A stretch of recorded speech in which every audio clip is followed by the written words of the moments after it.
변호사님이 겪으셨던 네. 와 이렇게까지 이혼을 하고 이렇게까지 불륜을 하는구나 뭐 이런 사례들 있나요? 그러니까 내가 만약 아파 네. 시한부를 선고받았어요. 그런 상황에도 열심히 불륜을 저지르는 경우가 있어요. 그런데 사실 그렇게 되면 만약에 내가 너무너무 사랑하고 거의 긴 시간을 함께 해온 배우자가 아프다 하면 배우자 얼마나 마음에 애달아요. 그래서 열심히 병간호도 하고 막 진짜 혹시라도 내가 뭐 못 챙겨줘가지고 더 안 좋아질까 봐 정말 열심히 간호하고 근데 낮에 열심히 일하고 와서 저녁에 막 간호하고 정말 내 몸이 왜냐면 집안에 아픈 사람이 한 명 있으면 다른 가족들도 다 이제 영향을 많이 받잖아요. 그래서 와 힘들게 병간호를 다 하고 했는데도 안타깝게 세상을 뜨신 거죠. 그래서 유품 정리를 해야 되잖아요. 그죠. 근데 이제 정리하다 보니까 내가 모르던 핸드폰이 또 나오고 이게 뭐지? 왜 핸드폰이 왜 두 개나 있지? 충전해서 딱 봤더니 투병 생활하는 와중에도 여러 명의 사람들과 만나면서 부정행위를 하고 있던 그런 경우가 참 많이. 그러니까 이게 그냥 아픈 게 아니라 시한부. 네, 진짜로 그러니까 많이 죽을 날을 앉아서. 받아놓고 진짜 많이 안 좋으신 분이 네, 불륜을 한다고요? 네, 그런 경우가 있어요. 그래서 너무 근데 그렇게 되면요. 이게 그 말이 불륜을 발견한 배우자는 진짜 억장이 무너지고. 당연하죠. 왜냐면 배우자가 떠난 슬픔 때문에 너무 힘들어했는데 내가 알고 보니까 나는 기만을 당했고 뭐야 내가 지금 이런 사람을 위해서 이렇게까지 인생을 바쳤다고? 그런데 이런 사연이요. 꽤 많습니다. 지어낸 얘기 아니 하시잖아요. 근데 제가 제 채널에서 이런 얘기가 있다 하고 조금 사연을 설명해 드리잖아요. 그러면 문자나 뭐 이메일이 또 와요. 변호사님 저 제 이야기인 줄 알았어요. 아 저도 그랬는데. 저도 똑같은 일이 있어요 하면서. 네. 이것도 은근히 많은데요. 이종 사촌이 만약 있어요. 외동딸이면 이제 우리가 사촌 동생이라 많이 친하잖아요. 그래서 이게 그 동성애 사촌 동생이 친했어요. 그러면 이제 자연스럽게 내가 결혼하고도 내 배우자랑도 자주 만나고 할 거 아니에요. 근데 이제 내가 출장을 갈 일이 생긴 거죠. 그래서 자기야 나 출장 갔다 올게 했죠. 나 2박 3일이야 이렇게 했어요. 근데 서프라이즈로 이제 깜짝 놀래켜 주려고 하루 일찍 들어왔는데 보니까 집에 현관에 내 사촌 동생 신발도 있네 했는데 이제 알고 보니까 남편이랑 사촌 동생이 이제 부정행위를 한 거죠. 그러면 이제 그런 경우에는 이제 온 가족이 다 난리가 납니다. 이제 그러면 이제 지금 소름 돋았어. 네. 와. 근데 그런 경우가 조금 많아요. 내가 오빠가 있는데 내 오빠의 새언니하고 내 남편하고 이렇게 되는 경우도 은근히 많이 있어가지고 네, 이런 경우가 진짜 많아요. 아니면은 뭐 친한 친구들 모임 많잖아요. 그러면 다 같이 뭐 캠핑도 가고 가족이 아니더라도 정말 우리가 돈독하게 뭐 5년 6년을 함께 캠핑도 다니고 애들이라고 같이 여행도 다니고 했는데 그 안에서 이렇게 또 부정행위가 생기고 하면 그것도 정말 끔찍한. 네. 진짜 소름 끼치게 무서운 건 감정의 치밀한 사람이 제일 무서웠던 것 같아요. 감정의 치밀하다는 게 뭐냐면 내 배우자한테도 너무 잘해. 정말 주변에서 와, 넌 진짜 결혼 잘했다. 어떻게 그렇게 애처가해 집 밖에 모르고 뭐 정말 결혼 초부터 지금까지 너무나 자상하고 잘해주고. 야, 너 역삼동 최수종이다. 너 역삼동 최수종이다. 야, 너 어떻게 이렇게 할 수 있어? 네. 남편 너무 좋다. 막 이러면서. 그런데 그 행동을 똑같이 밖에서 다른 여자한테도 하고 있었다는 거죠. 역삼동 최수종인데 갑자기 금호동 최수종도 되고. 네. 근데 이러면은 감정의 변화 이런 거 느낄 수가 없거든요. 왜냐면 원래부터 나한테 너무 잘해줬고 뭐 선물도 너무 당연한 일상이었고 그래서 이런 분들은 정말 두 집 살림을 오래 하고 나중에 뭐 우연한 결과에 알고 보니까 뭐 딱지가 날라왔는데 아니면 뭐 재산세 신고하라고 왔는데 이 집은 우리 집이 아닌데 하고 알아봤더니 다른 데 알고 보니 집을 얻어놓고 그렇게 해서 알게 되면 정말 그 충격이 엄청나거든요. 그래서 저는 진짜 무서운 사람이 그렇게 감정적으로 치밀한 사람 이렇게까지 내 감정을 숨겨가면서 여기에도 친절하고 저기에도 친절하고 이렇게 내가 의심의 여지도 없을 정도로 완벽하게 나를 속였다? 저는 그거 너무 무서워. 근데 그런 사람들은 뭐라고 하냐면 난 너도 진짜 사랑하고 저 사람도 진짜 사랑해. 이렇게 되니까 진짜 말이 안 되죠. 근데 뻔뻔하게. 네. 아니 지금 그리고 안에 산후조리원에서 바람피는 남편도 있다. 이 얘기는 뭐예요? 세준이 결혼은 안 했지만 만약에 내가 결혼을 해가지고 와이프가 애를 낳았다. 너무 고맙고 너무 행복할 것 같지 않아요? 당연하죠. 정말 이 세상에서 이것만큼 기쁜 일이 어디 있어요. 그런데 이제 우리가 출산을 하면 산후조리원에 들어가잖아요. 그죠. 그러면 조리원 동기 이런 문화가 있거든요. 네. 그러면 이제 같이 뭐 모유수유를 한다든지 아니면 같이 몸 풀면서 얘기를 한다든지 이렇게 하는 거예요. 그런데 이제 와이프가 산후조리원에서 친해진 동생이 있는 거예요. 근데 그 동생이 좀 짠한 동생이에요. 왜 짠해요? 아기를 낳았는데 혼자 낳았어요.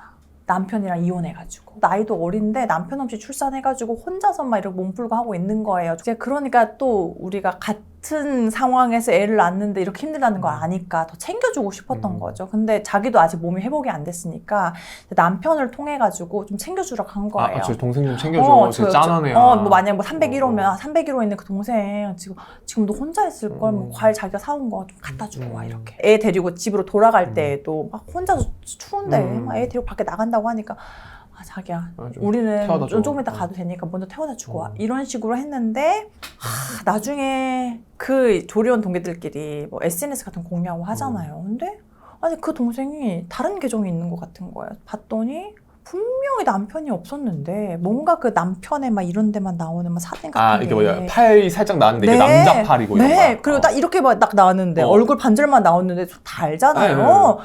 누가 봐도 딱 알잖아요. 딱 봤는데 남편인 거예요. 누가 봐도 남편을. 그래가지고 바로 남편은 너 어떻게 된 거냐 따졌더니 아내가 시켜서 챙겨주던 와중에 남편이 거기에서 막 짠한 걸 느껴가지고 얘를 챙겨줘야겠다. 남편도 이제 감정적으로 거기에 빠져들었구나. 네. 그러니까 아내 입장에서 얼마나 화가 나요. 야, 나도 지금 네 얘기를 낳고 하는데 지금 이게 말이 되는 거냐 이렇게 따져 물었더니 이제 남편이 이제 하는 말이 그래도 당신은 나도 있고 친정 부모님도 많이 챙겨주고 하는데 쟤는 혼자에 돈도 없어가지고 친정 부모님도 못 도와줘가지고 내가 마음이 흔들려서 그랬어 미안해 이렇게. 와이프한테 차 뽑아줬다는 말이 현타옵니다. 네. 집도 와이프 명이고 게다가 용돈 받아서 생활하는 기혼 남성이죠. 네. 물론 저한텐 선물 소소히 사주고 데이트 비용도 다 냅니다. 근데 와이프한테 제네시스 뽑아줬다는 말에 현타 오네요. 기혼 남성에게 와이프는 어떤 존재인가요? 다 줘도 아깝지 않은 존재예요? 제가 이걸 읽으면서 무슨 생각이 드는지 아세요? 본인도 다 알고 있어요. 알아요. 그러니까 알아. 본인도 기혼 남성에게 와이프가 어떤 존재인지 알아. 근데 그게 아니었으면 좋겠으니까 여기다 올려서 확인받고 싶은 거예요. 정확하시네요. 와이프는 모든 걸 다 줘도 아깝지 않은 존재가 맞아요. 나는 그냥 재미를 위해서 반지 하나 툭 던져주고 싸게 먹히는 거죠. 제가 일부러 세게 말하는 겁니다. 불륜을 하는 상대방은 싸게 먹힐 수 있는 존재니까 그래 유흥거리 돈 주고 좀 만나다가 우리 와이프한테는 좋은 거 해주는 거예요. 이게 현실입니다. 정말 앞으로 나가게 되네. 헷갈리시면 안 됩니다. 정말 믿으면 안 돼요. 기남이 나를 좋아하는구나 라고 느낄 때 이것도 할 얘기가 많네요. 기혼 남성이 나를 좋아하는구나 라고 느낄 때 첫 번째 일주일에 한 번 무리해서라도 연차 반찬해서 보러 올 때 형광등 안전기 고장나서 불 깜빡거리니까 며칠 유튜브 공부하면서 고쳐줬을 때 자기 집 보일러는 와이프가 봐달라고 해도 관리사무소에 얘기하라고 하는 타입 출근길 대다줄 때 깜빡 잠들었는데 회사 도착해서 안 깨우고 좀 더 자라고 손으로 잡아서 기다려줬을 때 매일 와이프랑 한 카톡 보내줄 때 집에 있을 때도 부재중 남경 콜백 해줄 때, 눈곱 떼줄 때, 내 말투 닮아갈 때, 빈말이라도 내 눈 쳐다보면서 진지하게 너 없으면 어떻게 사냐 할 때, 최소 별거라도 언제까지 할 거라고 정확하게 시일을 정해줬을 때, 일어났는데 나 쳐다보고 있을 때. 이거 어떻게 자료를 확보하신 거죠? 이거 진짜 와. 매일 와이프랑 한 카톡 보낼 때 혹시나 내가 까먹어도 보내냐고 물어봐줌. 그리고 대답 코칭 해주는 대로 해줌. 저거 진짜 많이 있는 일이거든요.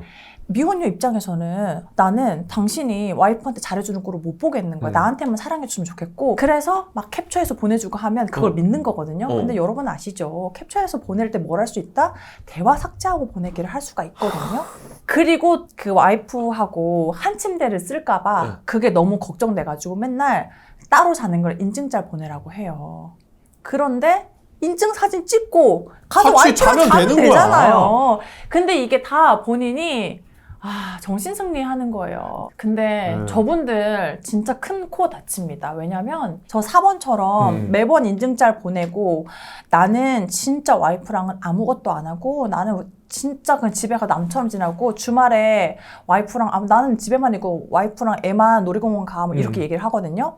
근데 나중에 알고 보니까 와이프 그 SNS 계정에 있는 거예요. 그래서 그 사람 발견해가지고 계정에 가봤더니 너무나 행복하게 와이프랑 사진도 찍고 세상 다 정하고 놀이동산 가가지고 사진 찍은 거 올리고 와이프가 맨날 우리 남편이 뭐 사서 줬다 이거 올리고 그러니까 결국 저런 것들은요 그냥 만남을 유지하기 위해서 할 수 있는 거거든요. 그래서 정신 차리고 저런 거에 현혹돼서는 절대 안 됩니다. 근데 상식적으로 사람이 생각해보면 이걸 안 해야 되는 거거든요.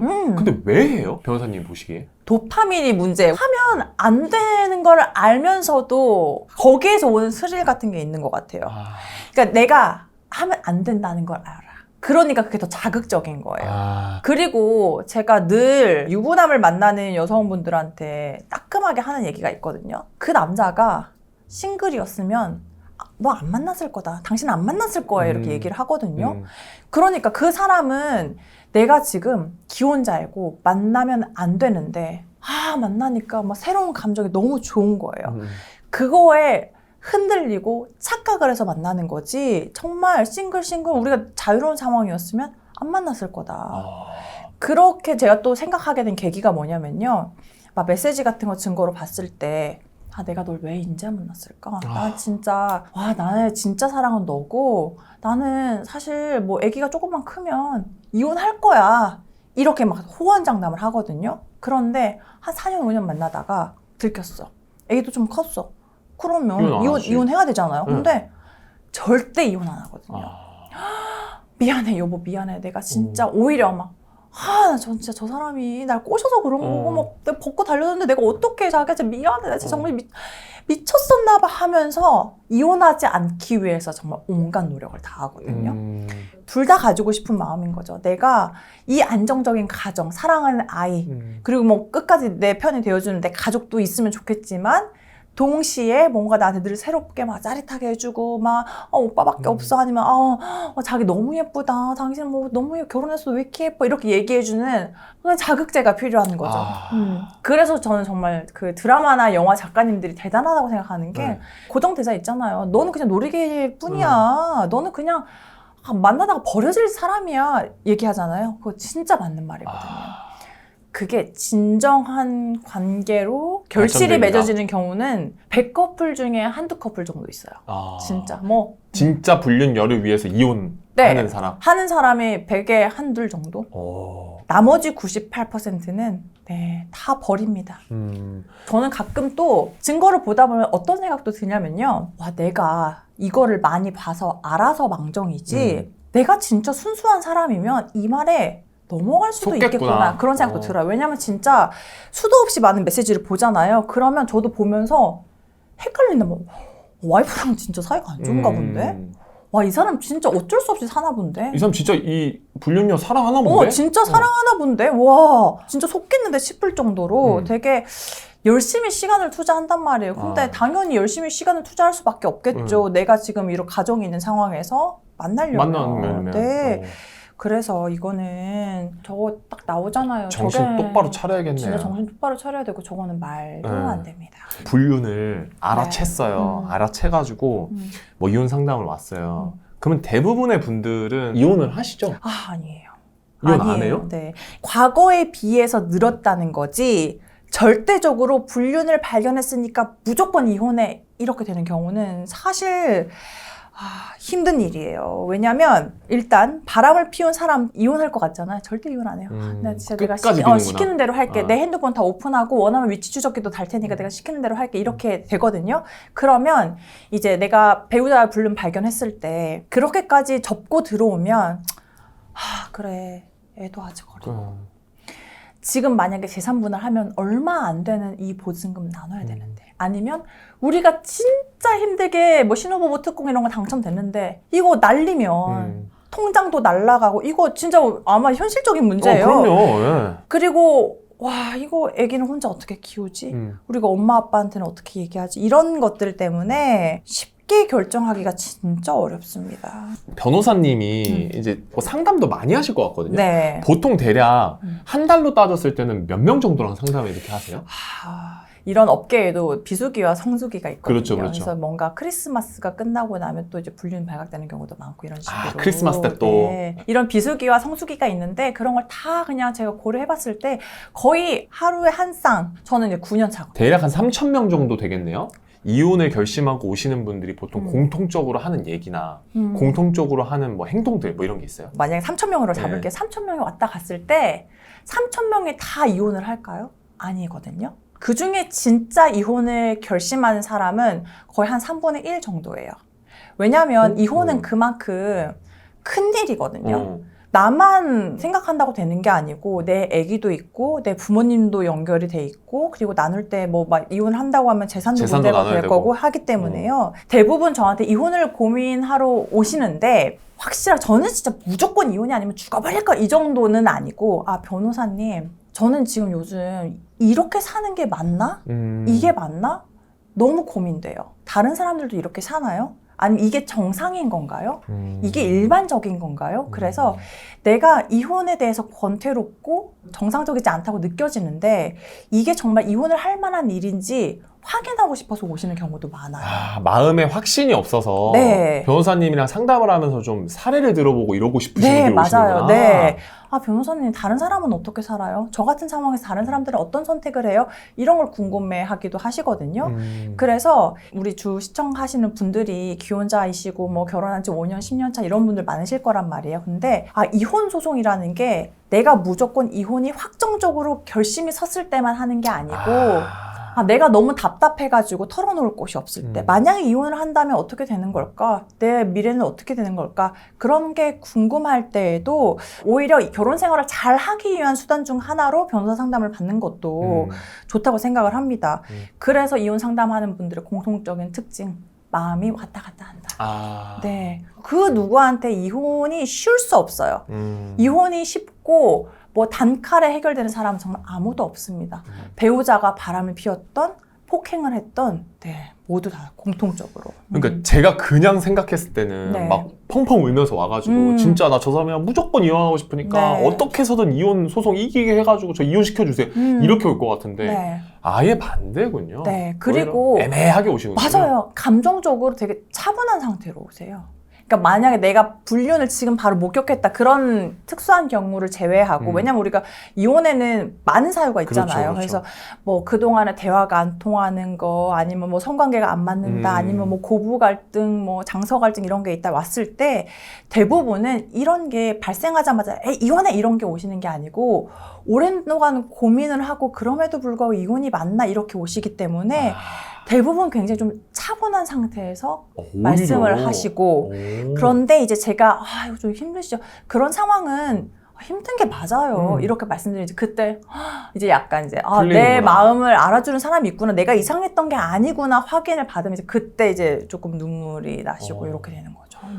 그러면 이제 이혼 전문 변호사 이제 9년 정도 일을 하셨으니까 느끼는 점이 좀 있으세요? 제가 늘 생각하는 게 보통은 이혼 전문 변호사다 불륜 사건 많이 본다 하면은 상대방 의심 많이 할 거라고 생각하거든요. 물론 의심 많이 하죠. 만나는 상대방 의심 많이 하지만 저는 유혹은 누구나한테도 올 수 있다고 생각하거든요. 저한테도 무조건 유혹이 올 수 있어요. 정말 맞는 말이네요. 네. 만약에 제가 결혼을 했어. 제가 주지훈 배우를 진짜 좋아하거든요. 주지훈 씨의 의사는 중요하지 않고 그냥 제 입장에서 얘기할 거예요. 제가 결혼을 했는데 갑자기 주지훈 배우님이 저한테 변호사님을 제가 왜 이제 만났는지 너무 모르겠다. 좋다. 너무 좋다. 너무 좋다. 생각만 해도 너무 좋아서 갑자기 그러면 저도 사람인데. 사람인지라. 뭐야. 주지훈 배우가 날 이렇게 좋아한다고? 미쳤나 봐. 마음이 떨리지. 어떻게 연락처라도 줘야 되나? 유혹에 흔들릴 수 있잖아요. 그럼요. 살면서 누구나한테도 분명히 유혹은 옵니다. 내 배우자한테만 오는 게 아니고 나한테도 무조건 옵니다.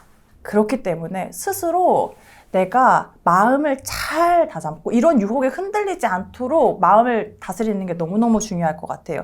그래서 저는 또 의심이 될 수밖에 없거든요. 연애를 하거나 누군가를 만날 때 당연히 의심스러워요. 그런데 그렇게 의심을 하면 오히려 제가 더 힘들어지거든요.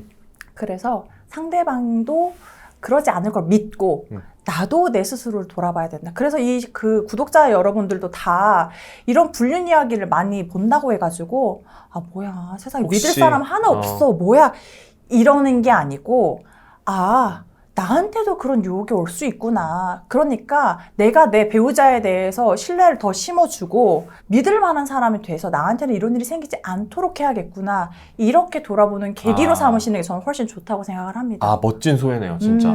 근데 이렇게 얘기를 듣다 보니 또 변호사님도 되게 힘드실 것 같아요. 그러니까 왜냐면 이제 그 안 좋은 얘기를 계속 들어줘야 되는 입장이니까. 그래서 그런데 어려움 없으세요? 저는 남일처럼 생각하는 게 좀 잘 안 됩니다.